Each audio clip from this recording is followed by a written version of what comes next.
Kundi makabaton sa kinabuhing dayon.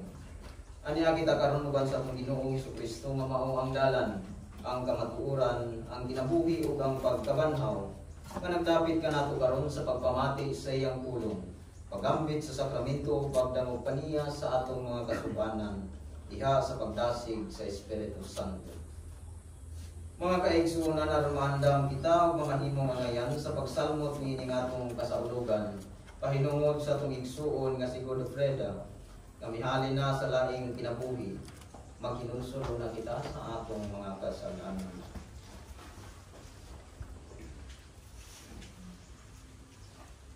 Kita ang tanan, nagakumbisa sa Diyos sa mga mag-aamusan. Kung kanin yung mga igsuon, pinatalapas ako sa kuyang, sa una sa pulong sa buhat, o sa wala pagbuhat sa amay buhaton. Kaya akong sala, akong dakong sala. Dusa na mamuyo ako sa Santa Maria kanunay kulay.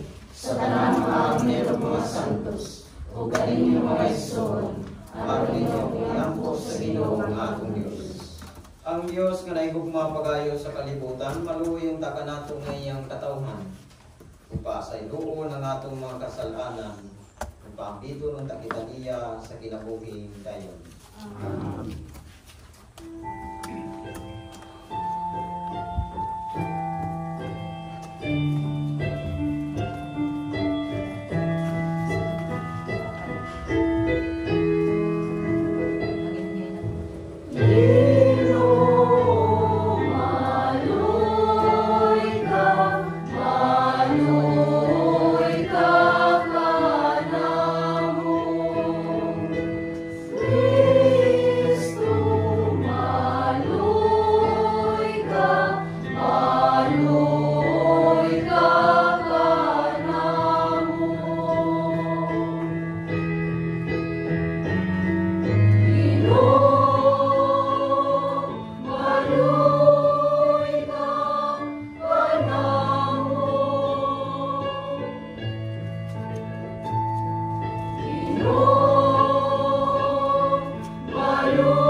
Paligong magluto at ang paminawon ng mga puso sa Ginoo.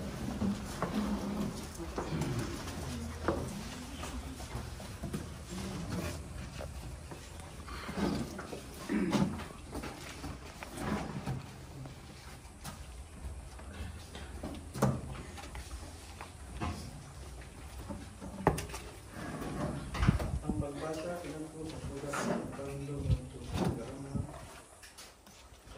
Dili magdumong kaya kung nasa Diyos, ibubo naman sa atong sa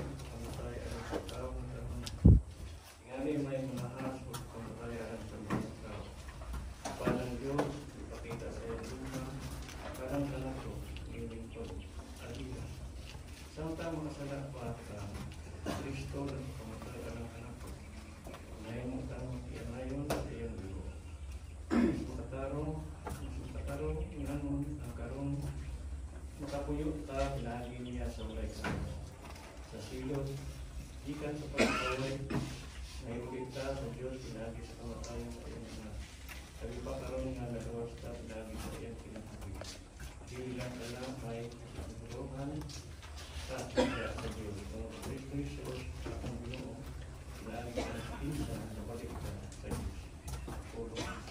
Salamat sa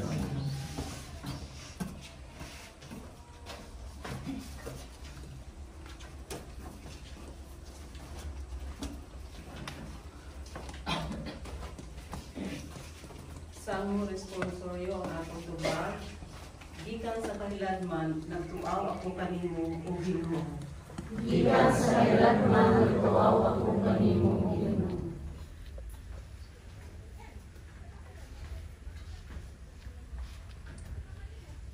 Hinumdumi si David o Ginoo, ang kalisdanan nga iyang gisagubang